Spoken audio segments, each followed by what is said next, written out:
कालनिर्णयामध्ये साहित्याची ओळख करून देत असताना एखाद्या कालनिर्णयाच्या अंकामध्ये आता आपण कुठले विषय निवडायचे याची काय प्रोसेस होती आणि त्यामागचा थॉट काय होता? कालनिर्णय डिसेंबर 31ला, आता डिसेंबर 31 येईल ना, त्याच्यानंतर 1 जानेवारीला ती पहिली मीटिंग होती की कालनिर्णयाच्या पुढच्या वर्षी काय मजकूर असेल, कशा प्रकारचा मजकूर असेल. आणि त्या बैठकीच्या आधी संपादक मंडळातले सगळे लोक आपापला अभ्यास करून आपापल्या कल्पना घेऊन येतात आणि त्यानंतर दर आठवड्याला ती मीटिंग होते. म्हणजे 12 पानाचं असलं म्हटलं तर 1 आठवड्यात सगळं करतं, तसं ते नसतं. काय कसा काय स्प्रेड, हेल्थ एलिमेंट किती ठेवायचा, एज्युकेशन किती ठेवायचं, जनरल किती ठेवायचं, समाज भाग किती ठेवायचा, तर त्याचं काम वर्षभर चालतं. दुर्गाबाई, PL, कमला सोहनी, मंगला बर्वे असे लोक, वपू काळे, कुसुमाग्रज, हे टॉपमोस्ट यांचे लेख दिले. आणि मग त्यांना कळलं की या प्रकाशनाची ताकद काय आहे, म्हणून ते लिहित राहिले. मेघुराजांनी लिहिल्या. आणि दुर्गाबाईंचा आणि आमचा खूप चांगला संबंध झाला. पाककृतीच्या बाबतीत आणि पाककृतीमध्ये त्या आणि त्यांच्या भगिनी डॉक्टर कमला सोहनी या म्हणजे वर्ल्ड स्टँडर्डच्या होत्या, लिटरली. बुद्धिमत्ता लक्षात होती. त्याला खूप रिसर्च झालं त्यातून. मी आता तर काय झालंय, माझं काम खूप सोपं झालं. मी इंटरनेटवर या देशाची पहिली वेबसाईट ही कालनिर्णय.com आहे. त्याचा 42वा नंबर आहे त्याचा, NIC. त्याचं बिल गेट्सनी कौतुक केलं होतं. त्यामुळे आम्ही टेक्नो सॅव्ही आहेत. विकिपीडियावर भारतीय संस्कृतीच्या आणि हिंदू धर्माच्या मॅक्झिमम पोस्ट आम्ही टाकल्या सुरुवातीला. शब्दकोशातून, संस्कृतीतून. आणि पहिला आम्ही टाकलं बाजारात. तर त्याचं उद्घाटन करायला अमेरिकेचे कौन्सिल जनरल डेव्हिड वूड आले. तो न्यूयॉर्करमध्ये लिहिणारा माणूस, फार मोठा वेगळा होता. आणि मला विचारा what this app does. ते त्याला माहित नव्हतं, कारण मी वायर्ड मॅगझिन वाचत होतो. वायर्ड वाचणारे किती लोक असणार. आणि माझ्याकडे एक स्वातंत्र्य होतं दिलेलं की या गोष्टी करण्याची मुभा होती मला. त्यामुळे लोकांना एक रिअलाइज झालं होतं की हा काहीतरी बरोबर होतं. It may work, it may not work. कारण जसं असतं 10 पैकी 7 गोष्टी फेल होतात. आता इव्हेंचर कॅपिटल चालतात, 3 मध्ये बाजून जातात. 3M नावाची company Minnesota mines and manufacturing, ते स्टेशनरी बनवतात बघा. त्यांचा सक्सेस रेट सगळ्यात जास्त आहे आणि तो 6.3 फेल्युअर रेट आहे आणि उरलेला सक्सेस. 3.25 3.5 म्हणजे 6 प्रॉडक्ट फेल होतात तेव्हा 3 येतात. तेव्हा ही तुम्हाला मानसिकता पाहिजे. तर मी बनियागिरी असेल ना, मी टाकीन ते यशस्वी होईल. हे हा माल बाजारात इथून आले पैसे असं होत. तुमच्या वेटिंग सायकल्स मिनिमम 7 ते 10 वर्ष मिनिमम. त्यामुळे आता सध्या हे मायक्रो बिझनेसेस तयार होतात ना, स्टार्टअप्स, ते फेल होतात बरेच. त्याचं कारण मानसिकताच नाहीये इधर इन्व्हेस्टरची किंवा एंटरप्रेन्योरची. To take long runs. You have to stay in the market. You have to float in the market before flying. लोकांपर्यंत पोहोचणं हे फार कठीण आहे. ते फक्त राजकारणी लोकांना जमतं, कारण ते एक्स्ट्रीम असतात. आता मराठा चळवळीत जरांगेने एक सगळे सोयरे असं नाणं टाकून दिलं. काय गोंधळ उडाला. तर त्याचं इन्स्टिंक्ट आहे, तो कोणी विरोधोबर नाही, पण he knows what means safety. तर हे बिझनेस मध्ये करायला खूप वेळ, मला पेशन्स ठेवायला. बिझनेसमध्ये तुम्ही म्हणालात तसं हे सगळं इन्क्लूड करत असताना समाजभान आणि सांस्कृतिक भान याची सांगड तुम्ही कशी घातली? कारण विषय निवडताना हे समाजाच्या उपयोगाचे विषय असायला हवे, समाजात काहीतरी जागरूकता निर्माण करायला हवी, त्याचबरोबर ते समाजाला संस्कृतीला भिडणारेही हवे. हा समतोल तुम्ही कसा राखा? एक तर आपला कॉन्शियस क्लिअर असला पाहिजे, तो बायस असता नाही की मी हे करून हे मिळवीन, काही मिळणार नाही, समाधान मिळेल. हे डॉक्टर नसेल तिथे हे जे पुस्तक आहे डेव्हिड वर्नर नावाच्या मेक्सिकन माणसाने लिहिलंय. प्रकाशक आमच्याकडे आले तिथे, इंदुमती पाईक, विठ्ठल प्रभू, रमेश पोद्दार, तुम्ही करा. तेव्हा आम्ही ते करून जवळजवळ 50,000 कॉपीज आतापर्यंत विकले आणि अगदी स्वस्तात आम्ही ते उपलब्ध करून दिले, 700 रुपयात. आणि आम्ही काय केलं की सेंट्रल गव्हर्नमेंटची आशा म्हणून योजना आहे, आता एपिडेमिक मध्ये त्याचा तिचा खूप उपयोग आहे, स्त्री असली, पण नाव इट इज नो मोर सरपंच. पूर्वी सरपंचावर विचार करतो, आता तो लबाड्या करतोय. लक्षात ठेव, आशा ठरवते की तुमच्या इन्व्हेस्टमेंट कुठे जातील, इन्व्हेस्टमेंट पलीकडे जाऊन समाजातलं तुमचं धोरण काय राहील, काय चांगलं, कुठली औषधं घ्यावी. तर आम्ही आशांना या भेट दिल्या डायरेक्ट. मग याच्यानंतर महिलांसाठी डॉक्टर नसेल तिथे केलं, तेही आशांच्या थ्रू आम्ही.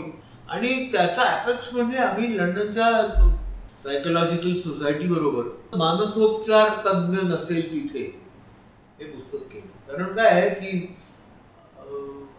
परदेशात 10,000 लोकांमागे एक गाईडलाईन्स आहे, आपल्याकडे 10 लाख लोकांमागे अवेअरनेस पण नाही. अवेअरनेस नाही, त्याच्याकडे जाणं म्हणजे वेळ असणं.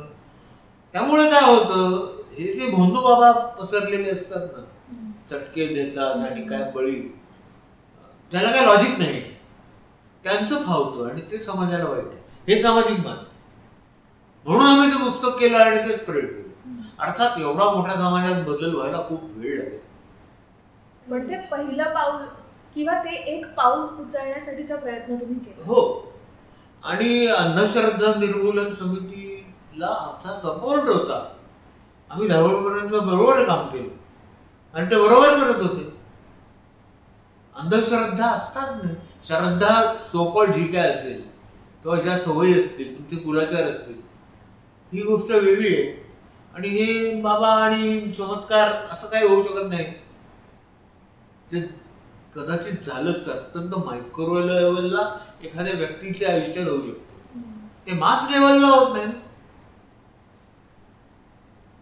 तर त्यामुळे समाजात आणि मगाशी सांगितल्याप्रमाणे डॉक्टर केशवानी बरोबर स्किनवर खूप काम केलं. अनेक डॉक्टर गोखले होते, डोळ्यांवर काम केलं बरंच, दातांच्या आरोग्याविषयी काम केलं. हेल्थ मधून आमचं समाज भान जास्त व्यक्त होत राहिलं. कानावर का डॉक्टर बीबी गर्निक आमच्याकडे नाक कान नीट, त्या क्षेत्रातला बेस्ट डॉक्टर पकडून डॉक्टर दुधाट लिहितात कॅन्सरवर. तर त्यामुळे काय होतो की जे लोक एक्सट्रॅक्ट करायला बघतात पैसे, ते त्यांनी दुधाटांचा आर्टिकल असतो, प्रश्न विचारतो, तुम्ही असं म्हणता पण दुधाट असं म्हणतात किंवा कर्णिक असं म्हणतात. एक प्रकारचा बॅलन्स आहे जो आता इंटरनेट परत जातोय. इंटरनेटवर विरुद्धाभासाची वाटतील त्या गोष्टी येतात आणि कन्फ्यूज होतो. आमचं वाचून माणूस कन्फ्यूज होत नाही, कारण त्या लेखकाचं नाव असतं ते. असं एकीकडे तुम्ही ही सगळी व्यावसायिक शिखरं गाठत होतात, पण दुसरीकडे तुम्हाला ट्रेकिंग आणि हायकिंग सुद्धा प्रचंड आवडतं. तुमच्या त्या छंदाबद्दल आम्हाला थोडंसं सांगा. मी मॉर्निंग कॉलेजला होतो, सदानंद रेगे इंग्लिश शिकवायचे. पुस्तक उचलून एक पॅरेग्राफ वाचायचे त्या पुस्तकातलं, मिटायची आणि मग त्यांचंच बोलणं करायचं. त्या पुस्तकापेक्षा त्यांचं बोलणं अधिक इंटरेस्टिंग असायचं. एकदा म्हणाले, इथे काय बसला शहरात, दूर आहे, जा ते चालले बाहेर, मोठा मोठा रुया आहे, क्लब माहुली आहेत. मी जायचं ठरवलं आणि माझा हेतू होता म्हणजे मला वाटलं सर पण येतील. मग तेवढं सरांबरोबर पुढे सदानंद रेल्यांची आणि माझी खूप त्यांना मी कविता तेव्हा लिहित होतो, समावेश केलं ते तेव्हा लिहित होतो आणि ते मला एनकरेज करायचे. ते मला असं नाही म्हणले तू कसला फालतू कवी. मी फालतू कवी होतो पण त्यांनी मला एनकरेज केलं. तर पण सर काय तिकडे आले नाहीत, पण ती हाईट ते बघून तो माहोल, निसर्ग, ते ठाकर, मी कुठल्या तरी परग्रहावर गेलो असं मला वाटलं लिटरली. आणि तो मला चस्का लागला तेव्हापासून आतापर्यंत बाकी सतत. कारण काय असतं की तो ठाकर राहतो कसा, तरी 10 बाय 10 खोली, 12 बाय 12, त्यातच एक शेळी, कोपऱ्यात एक चूल, तर श्रीमंत, त्यातच कोंबडी. तो सकाळी काय तो कोंबडा छातीवर येऊन बसला माझ्या आणि त्याने कॉक केलं. असा गजर घड्याळाचा मी कुठे जायचं. आणि हा अनुभवही अर्थात हा अनुभव ऍक्सेप्ट करायची तुम्हाला ताकद पाहिजे. तुम्ही त्या कोंबड्याला मारू लागलात, आरडाओरडा करू लागला तर काय गंमत नाही. वेगळं जग बघायला. आणि म्हणजे असं असतं की ते प्लास्टिकच्या बाटल्यात पाणी पितो ना आपण, ती ठाकराची मोरं बघून बघून बघून आम्हाला कळलं नाही काय आहे ते. पाण्याची बाटली कधी टाकतो. आता तसं नसेल कारण प्लास्टिकच्या बाटल्या आता खूप झाल्या, तेव्हा कमी होतं. त्यासाठी प्लास्टिकची बाटली पाहिजे असायची स्टील ठेवायला. तुम्हाला या गोष्टी कॉम्प्रिहेन्शनच्या बाहेर असतात. त्या तुम्हाला एकदा कळायला लागल्या की तुम्हाला जग कळायला. ठाकर आदिवासी हे लाकडं कापतात अशी एक मध्यमवर्गीयांची समजूत असते. ते कधीही लाकूड कापत नाहीत. ते पडलेलं जे वाळलेलं असतं ना, कारण ते कापून लाकूड करणार नाही, ओलं लाकूड कामाचं नाही त्यांच्या. ते इतके निसर्गाच्या जवळ असतात आणि आपण त्यांना हातून खेचायचा प्रयत्न करतो त्यांचं भलं करायला. तुम्ही तुमचं भलं करा त्यांच्याकडून. आणि सगळं ते सेंट्रलाइज असतं. त्यांची औषधं, खाणं पिणं, गुरं, आणि इतके छळतात त्याला, इतके छळतात सिव्हिलियन्स. एव्हरेस्टचा ट्रेक मी अपघाताने केला. त्या मी मदत करत होतो त्यांना, मी काय जाणार नव्हतो. पब्लिसिटी, पत्रकार मित्र असल्यामुळे पब्लिसिटी, मंत्रालय, तिथे आपले मित्र आहेत, त्यामुळे पैसे वगैरे लागतात. टाटाने इन्व्हेस्ट नाही म्हटलं, अर्धे उभे करून करायचं.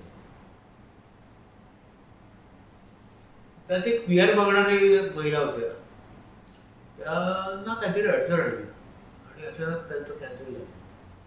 तर त्या जीपमध्ये लँड रोव्हर असते, मागे ती पुढे 4 लोक असतात, खर्च डिवायडेड बाय 4 असतो. ती गेल्यामुळे घर डिवायडेड बाय 3 झालं. म्हणजे त्यांना एक माणूस होता पाहिजे परत 4 करायला. मला विचारलं शनिवारी मी येतो का, मला घरात काम चाललं होतं, लादी फोडली होती, पार्टीला तर मी जाऊ का. म्हणून मी नाही म्हणाली तू जाणार होता, तू जा. अक्षरशः एका दिवसात मी सगळं सामान भरलं. माझी सॅक तयारच असायची, पण एवढ्या मोठ्या 30 दिवसाचं भरायचं म्हणजे असं ऍक्सिडेंटली मी त्याच्यात गेलो. आणि मग तिथून गेलो तर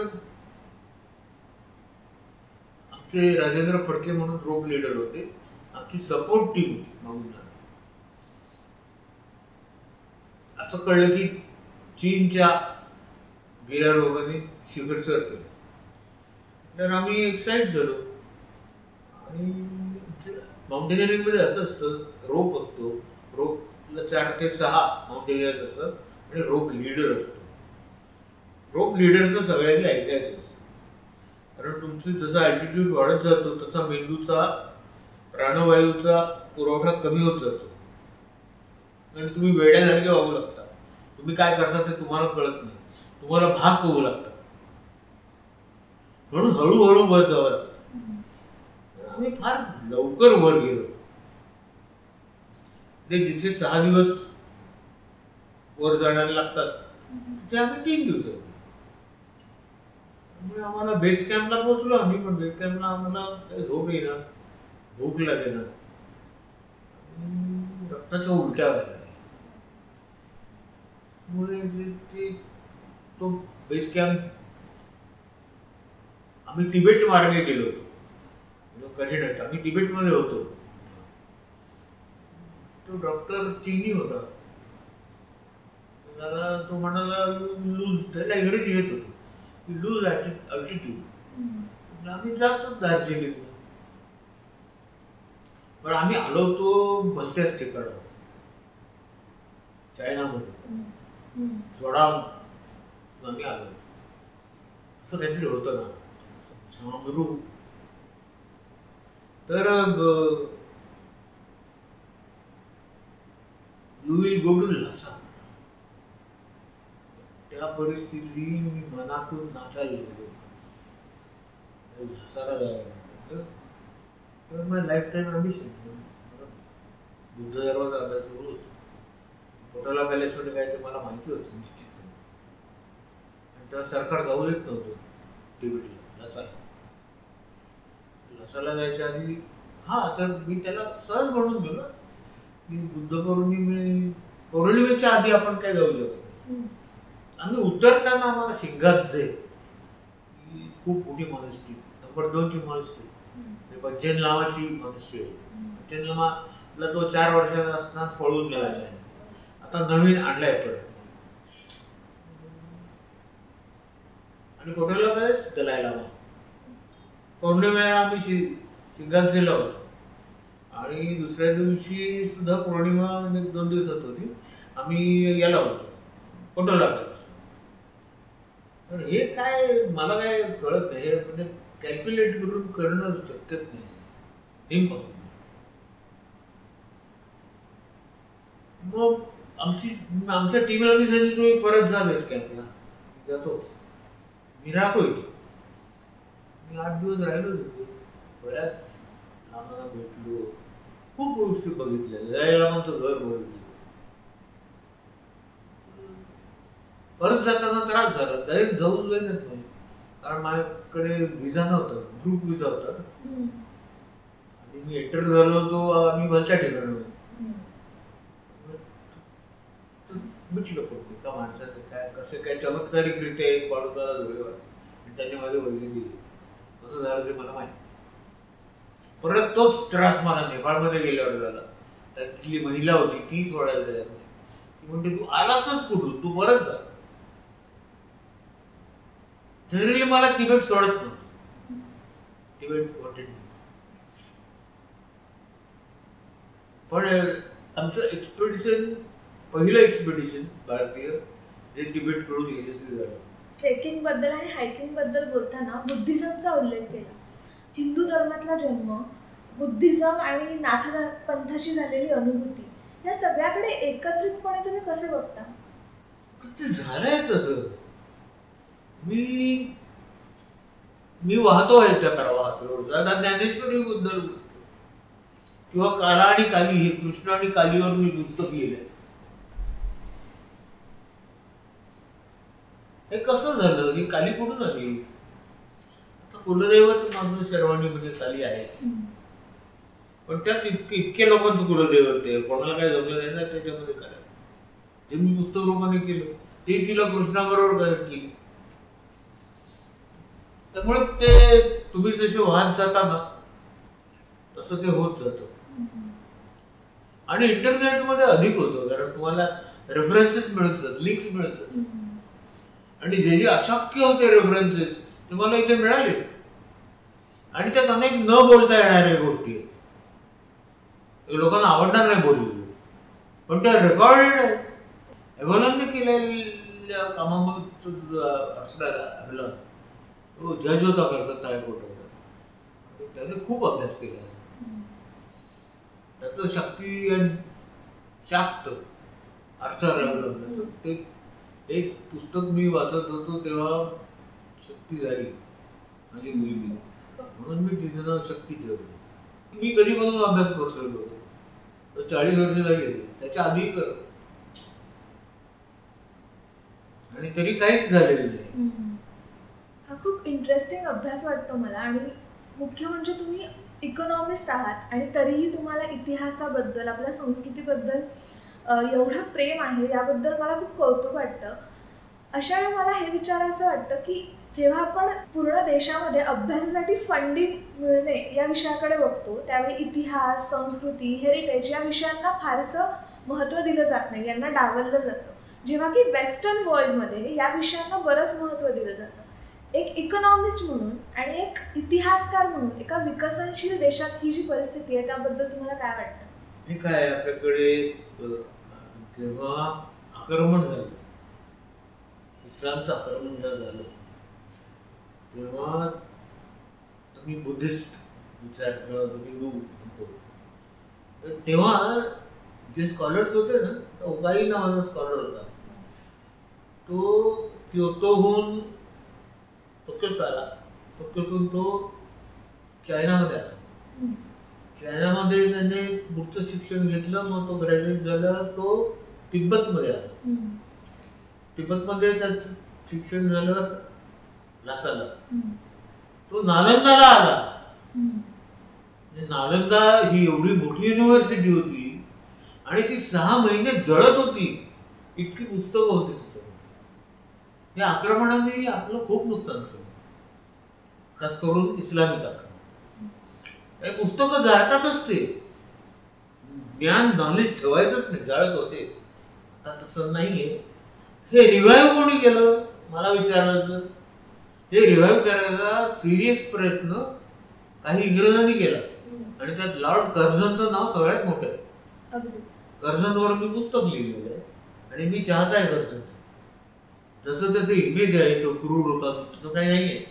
तो अत्यंत विद्वान आणि हुशार होता. तो एका इंटरव्ह्यूचा विषय सोडून द्या. पण एशियाटिक सोसायटीमध्ये सुधारणा आणणे, आर्किओलॉजीचं डिपार्टमेंट त्याने चालू केलं. आपल्याकडे कोण त्याला मानताय का? कोणाला माहिती आहे काय?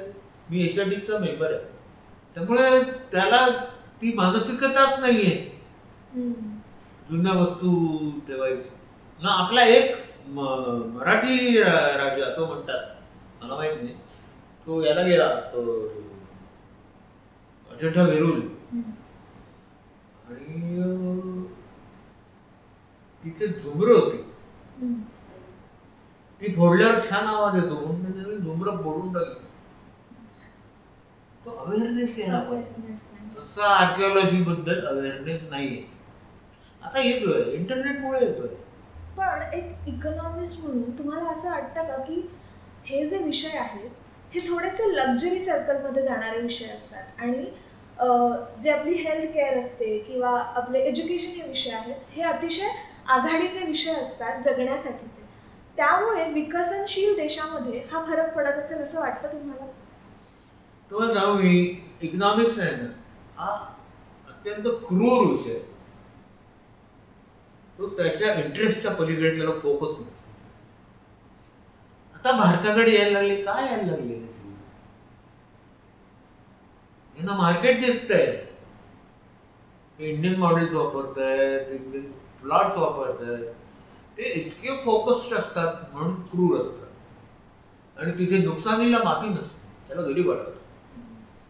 समजून नाही घेत काय झालं, का नुकसान. अत्यंत क्रूर विषय. त्यामुळे त्यात आर्किओलॉजी वगैरे, तिथे मग पैसे जर का मिळत असतील ना तर मग ते धावत जातील. खरं तर ही चॅरिटी किंवा जे एन्डॉवमेंट्स मधून काही देणारे लोक आहेत, आणि असं नाही. आता परवा DLFचा मालक, दिल्लीची कंपनी मोठी, 5,000 कोटी रुपये गेले त्यांनी. किंवा आपला DSP चे मालक कोठारी, पूर्णपणे वाईल्ड लाईफला दिली संपत्ती आणि वेळ पण. तसे लोक आहेत, नाही असं नाही आहे, पण ते कमी आहेत. आर्टखोर इकॉनॉमिक थिअरी त्याच्यासाठी डिझाईन नाही केली. जसं पोएट्री नाही केली इकॉनॉमिक्समध्ये किंवा पेंटिंग केली आहेत, कारण मग शोध होतात, पैसे फिरतात, स्वार्थी विषय येतो का. तसंच तो रेस झाला पण होता ना युरोपमध्ये. पहिल्यांदा अँटिक्वेरियनिझम त्यासाठीच आला ना की अँटिक्विटीजला व्हॅल्यू झाल्या जेव्हा, आणि तेव्हा आर्किओलॉजीला बूम आला तिकडे. मग ते येणार. सो कुठेतरी हा वेळ साधण्याची गरज आहे भारतामध्ये कदाचित. तो साधला जाणार. मध्ये जेव्हा बूम आली होती तेव्हा माझा एक मित्र आहे, त्याने पहिला फंड काढला होता आर्ट फंड, नेवल मेहताने. तो बूम संपला आणि त्याचा फंड बूम बनला. पण आता परत बूम आला की परत येणार. आणि पेंटिंग मधली इन्व्हेस्टमेंट ही सगळ्यात फ्रुटफुल मानली जाते, कारण त्याची अर्कायवल व्हॅल्यू आहे. पुढे जात असताना त्याची व्हॅल्यू वाढत जाते, हेरिटेज व्हॅल्यू वाढत जाते. गंमत माहिती का, आर्किओलॉजिस्ट असतात ना ते अनेक वेळा हेर असतात. एस्पिनास हा लॉरेन्स होता ना, लॉरेन्स ऑफ अरेबिया माहिती आहे ना, टी लॉरेन्स, हा आर्किओलॉजिस्ट होता. किंवा जर्मन लोक इथे आले होते ना, पहिले ते आले ना आर्किओलॉजी, सर्व एस्पिनास वाले होते. म्हणजे MI6 सारखी एजन्सी किंवा भारताची आर्किओलॉजिस्ट लोक, कारण काय ऍक्सेस मिळतो रेकॉर्ड, कल्चरला, संस्कृतीला उजळ माथ्याने अनालाइज करतात. आर्किओलॉजिकल सर्वे ऑफ इंडिया कर्जनने सर्वे, आणि पहिलं त्यांनी घेतलं हातात ताजमहल. पुढे मला तुम्हाला असं विचारायचं आहे की जसा तुमचा हिस्ट्रीमध्ये, साहित्यामध्ये इंटरेस्ट आहे, तसाच तुमचा राजकारणामध्ये सुद्धा खूप रस आहे. एक ॲक्टिव्हिस्ट इकॉनॉमिस्ट तुम्ही जेव्हा होता, जेव्हा तुम्ही एक उद्योजक म्हणून, समाजभान असलेलं उद्योजक म्हणून काही प्रकल्पांकडशी जोडले जातात, जसं की कृष्णा खोरे प्रकल्प असेल, जैतापूर प्रकल्प असेल, तर त्याकडे, त्या प्रोसेसकडे बघताना तुम्ही काय सांगाल? उद्योजक आणि महाराष्ट्र प्रेमी शिवाजी महाराजांचा वारसा सांगणारा माणूस आहे. मला जेव्हा लक्षात आलं, डॉक्टर दत्तप्रसाद दाभोळकरांचं पुस्तक वाचलं, माते नर्मदे, काही एलिमेंट्स, पॉलिटिकल एलिमेंट्स हे वाहत जातात आणि आंदोलन करून प्रकल्प घडवतात. आणि याला काउंटर काहीच नाही. सगळे आपले हा हे म्हणतात ते बरोबर आहे, तपासून कोणी बघत नाही. बरोबर. आता नर्मदाचा गेल्या 6 महिन्यामध्ये रिसर्च आला, तो लंडन स्कूल ऑफ इकॉनॉमिक्स आणि कोलंबिया युनिव्हर्सिटी यांनी केलेला एक्सटेन्सिव्ह रिसर्च आहे की नर्मदामध्ये जे लोक पीडित झाले किंवा ज्यांना त्रास झाला, त्यांच्या जमिनी गेल्या, त्यांची आजची आर्थिक स्थिती खूपच चांगली आहे. याचा तो रिपोर्ट आहे. थोडाफार बायस्ड असेल नसेल सांगतात, तर त्याला कॉन्फ्रंट करायचं असं मी ठरवलं. मीडियामध्ये फिजिकली अस्थिजंती मनोऱ्यात बसून इकॉनॉमिक्स बोलायचं नाही, जमिनीवर जाऊन इकॉनॉमिक्स बोलायचं. आणि मी पहिला इकॉनॉमिक्समध्ये घुसलो आणि मला नायगावचं ट्रेनिंग असल्यामुळे मला भीती काय वाटत नाही. मला मी एन्व्हायरमेंटलिस्ट कम पत्रकार घेतला पारिक एका मोठ्या इंडिया टुडेचा हेड होता. याच्यावेळेला एक पत्रकार बरोबर असलेलं बरंच, नंतर काय कोर्टात वगैरे गेलं तर पत्रकाराची न्यूट्रल म्हणून गेलो तर त्या गेट आधी आम्हाला हॉटेलमध्ये सांगितलं की तुमच्या पांढऱ्या गाड्या आहेत, तुम्ही जाऊ नका. पांढऱ्या गाड्या आहेत, सरकारच्या गाड्या आहेत. गाड्या गेल्यावर तिथे बाया आल्या, काष्टा मारलेल्या, हातात कोयता आणि ती बेस्टीची पाव जरी कोणी पळून झाली. मी इन्स्टिंक्टिव्हली उतरलो आणि खड्या मालवणीत त्याला शिवायला त्यांच्या लक्षात आलं हे काहीतरी वेगळं होतं. तर तो कोयता आणि पावडर टाकून पाळाल्या तिथे मला विजय झाला. मग मी खूप तिथे या अन्य लोकांच्या लकडी काढली, त्याला काय पाहिजे मग त्यांना विचारायचं तुला काय देऊ, देऊ कंपनी देईल. मग कोणाला घर पाहिजे होतं, कोणाला ती आरमाडा पाहिजे, त्याच्या पाहिजे होतं, काहीच नव्हतं ना ते. तेव्हा 9,000 कोटीचा होता, म्हणजे आजचे 90,000. चांगला प्रोजेक्ट झाला. काय मला प्रमोद महाजननी खूप मदत केली, शरद पवारांनी तर केलीच, गोपीनाथ मुंडेंनी केली, बाळासाहेब ठाकरेंनी केली, राज ठाकरे. कारण they were convinced की हा गॅस बेस्ड प्रकल्प आहे, त्याच्यातून पोल्युशन नाही होणार. पण ते मला मी केलं त्याच्यात माझा स्वार्थ पण असा होता की आय गॉट एक्सपोजर. महाराष्ट्रातल्या सगळ्या IAS लोकांची माझी मैत्री होती, त्याचा 1 by 1 रिटायर होते ते, तेव्हा तिथे कलेक्टर वगैरे असे होते, आणि पॉलिटिशियन्सची मैत्री होती त्यामुळे. आणि मी पैसे काढले नाही, त्यामुळे मला नकोच होते. त्यामुळे they have got good opinion. काय असेल तर विचारतात, पवार साहेब विचारतात तो काय म्हणते. कालनिर्णय उभं करत असताना तुम्ही 4 P's चं खूप भान राखलं, प्राइस, प्रोडक्ट, प्लेसमेंट आणि प्रमोशन. आणि यातलं मला प्रमोशन हे खूप इंटरेस्टिंग वाटतं, कारण तुम्ही ते कल्चरशी जोडलं. सामान्य माणसाच्या आयुष्यामध्ये काय कल्चर आहे आणि तिथे कालनिर्णयाचं काय स्थान आहे याचा विचार करून तुम्ही जाहिराती, जिंगल्स आणि ॲडव्हर्टाइजमेंट्स केले. याबद्दल थोडंसं सांगा ना. तुम्ही जर का राहिलात ना तर समाजात, ज्याच्याशी तुम्ही डील करताय, मिक्सअप झाला, त्यांना रिलेशन्स दिली, त्यांचे सण कसे करतात आणि दुःखाचे प्रसंग मला माहीत असेल, तुम्हाला ते करता येतं. आता या वर्षीची आमची जाहिरात आहे, नवीन पद्धतीची जाहिरात आहे. कॉमेडियन आहे पुण्याचा एक ठरव. तर we have done that to be relevant with the society consumer. जुनी सुहास जोशी नाही करता, तो कुठे गेला काल निर्णय घेतला. आणि स्टार मी त्याला सांगितलं की I am selling you, I am not काल निर्णय. हिट झाली जाहिरात. मग ते घटिया बिटिया असे शब्द आहेत जे तरुण पिढी वापरते. त्यानं अपील असं केलं पाहिजे होईल. आणि आम्ही त्याला घ्यायच्या आधी पुण्यात त्याच्या विरुद्ध मोर्चा निघाला, त्याला शिव्या घालत होते, काय बोलतो ते, त्या लोकांनी घायचीकरांना विरोध केला तेच. आणि ती भाषा आहे त्या लोकांनी काय करणार. ट्रायडे आहे त्याच्या एलिमेंट्स आहेत की जे आज लोकांना मॅटर होतात, आणि ते तुम्ही नाकारण्यात काहीच अर्थ नाही. आणि ते असतात. कोरोना संपल्यावर पहिली दारूची दुकान स्टेट उघडते, कारण रेव्हेन्यू पाहिजे.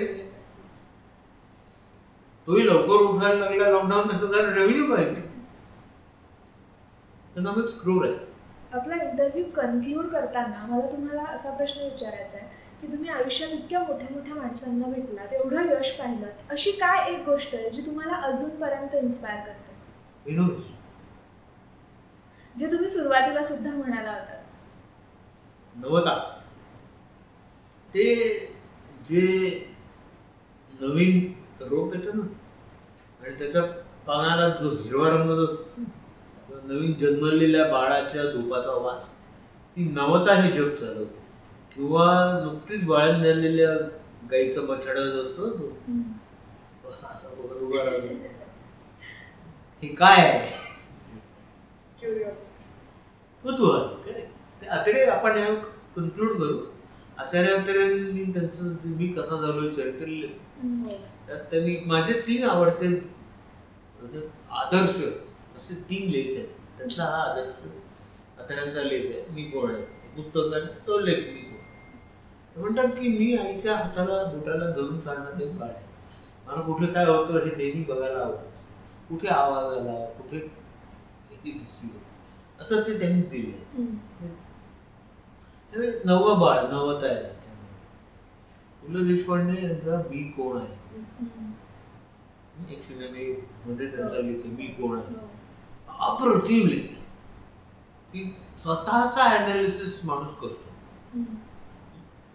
आणि तिसरा सावरकरांचा 2 संस्कृतीमधील फरक, पाश्चात्य एका शब्दाचा फरक आहे ते म्हणतात. आणि तो एक शब्द म्हणजे आधुनिक. ते नवीन नवीन घडवत राहिले आणि जुनं होतं तेच कुरवाळत होतो. नवीन काही आम्ही केलं, नवीन आम्ही नाकारलं, अद्ययावत. त्याच्यामुळे या 3 लेखांनी मला घडवलं. अगदीच. आणि हा एक मेसेज आहे जो आम्ही आमच्या जनरेशनसाठी सुद्धा पुढे घेऊन जात आहोत. Innovation is the key. जोपर्यंत तुम्ही नवीन विचार करण्याची क्षमता ठेवताय तोपर्यंत तुम्ही पुढे जात आहात. अदरवाईज तुम्ही म्हणालात तसं पुन्हा एकदा आपण तिथेच फिरत राहू. And try to enjoy your failure. ते तर खूप महत्त्वाचं आहे. तुमचे पुन्हा एकदा खूप खूप आभार सर की तुम्ही संभाषा टॉक्समध्ये आमच्याशी गप्पा मारण्यासाठी आलात.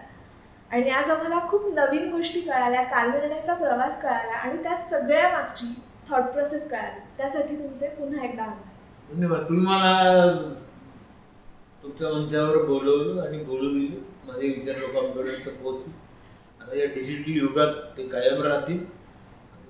येणाऱ्या पिढ्यांनाही जर का वाटलं तर ते ऐकून काही त्यातून इनोव्हेटिव्ह घेता येईल. नक्कीच सर. थँक्यू.